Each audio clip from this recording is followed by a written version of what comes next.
घर में भगवान शंकर की जो भी मूर्ति हो, चाहे शिव की हो चाहे किसी भी देवी देवता की मूर्ति हो, पर एक अंगुष्ठ से बड़ी नहीं होना चाहिए। कितनी? जम के बोलिए। जैसे ये जमीन से बस इस अंगूठे को खड़ा कर लो, इससे बड़ी मूर्ति घर में नहीं हो।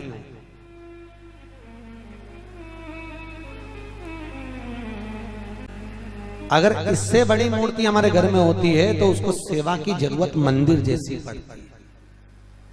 कैसी सेवा चाहिए फिर? मंदिर जैसी। अगर इससे छोटी मूर्ति है तो आप उसको शक्कर का भोग लगा दो, खड़ी शक्कर रख दो, मिश्री रख दो, गुड़ रख दो, तुम्हारी मर्जी पड़े कैसे भी कपड़े पहना दो। अगर छोटी मूर्ति है तो भगवान को कैसे भी आप घर में रख सकते हो, पर इससे जहां मूर्ति बड़ी हो गई तो उसको बड़ी सेवा की जरूरत पड़ती है। और हमेशा याद रखो, शिवलिंग घर में जो शंकर भगवान का शिवलिंग होता है वो कभी पोला नहीं होना चाहिए। वैसे तो हिंदू धर्म की शास्त्र रीति कहती है कि घर में कोई भी मूर्ति पोली नहीं होना चाहिए, किसी भी मूर्ति को पोला नहीं होना। लक्ष्मी जी हो तो ठोस हो, गणेश जी हो तो ठोस हो, देवी देवता लड्डू गोपाल कृष्ण राम सीता कुछ भी तुम्हारे घर में हो तो वो पोले नहीं होना, अंदर से खाली नहीं होना चाहिए। जो मूर्ति घर में पोली होती है उसके घर में 1 रुपए कमाओ 1.25 रुपए खर्च वाला काम चलता रहता है, कभी जिंदगी में पैसा नहीं जोड़ता।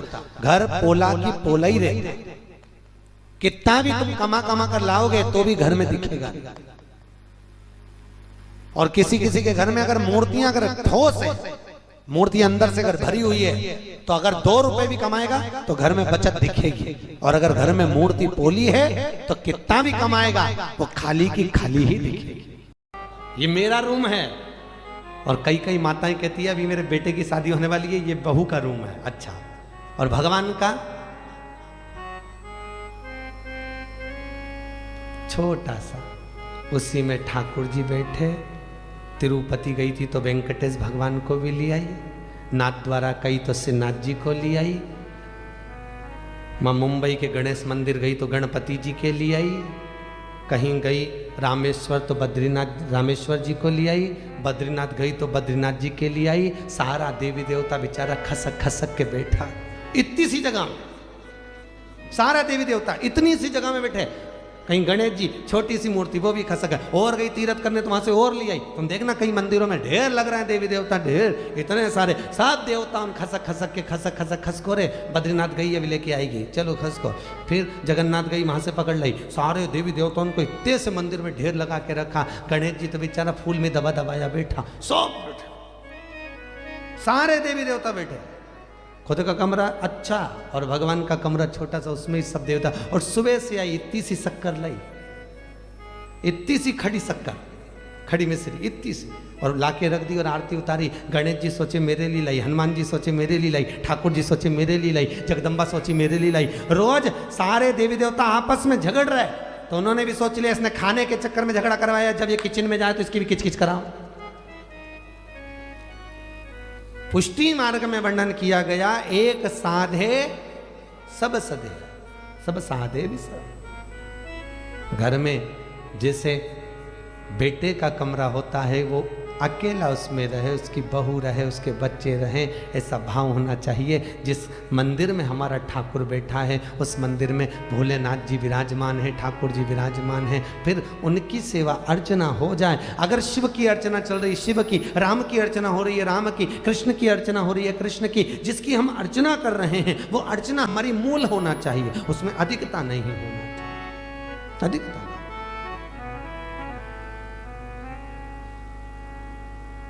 बहुत सारा इकट्ठा कर लिया और सेवा नहीं बनी तो किस काम की। कई माताएं बहुत सेवा बढ़ लेती हैं, सुबह सुबह से उठेंगी, गीता जी भी पढ़ लेंगी, राम रक्षा स्तोत्र भी पढ़ लेगी, हनुमान चालीसा भी पढ़ लेगी, शाम चालीसा भी पढ़ लेगी, ये स्तुति भी पढ़ लेगी, वो स्तुति भी पढ़ लेगी, और जिस पंडित ने जो बताया वो पढ़ लेगी। सारी स्तुतियां सुबह से लेके बैठेगी तो 2 घंटा बस स्तुति स्तुति स्तुति चलती रहेगी। ये तो उसी में का हाल हो गया जैसे पेट दुखा या सिर दुखा तो कॉम्बी फिल्म भी खा ली, एनासिन भी खा ली, डिस्प्रिन भी खा ली, सारी टेबलेट एक साथ खा ली। अब टेबलेट तो खा ली, सिर तो बंद हो गया पर बाद में रिएक्शन कर गई। करी कि नहीं करी। उसी तरह जो हम पाठ कर रहे हैं उस पाठ में भी प्रथमता होना चाहिए कि हम कौन सा पाठ करें और कौन सा नहीं करें, कौन से पाठ के साथ कौन सा पाठ रिएक्शन कर रहा है ये भी देखना पड़ता है।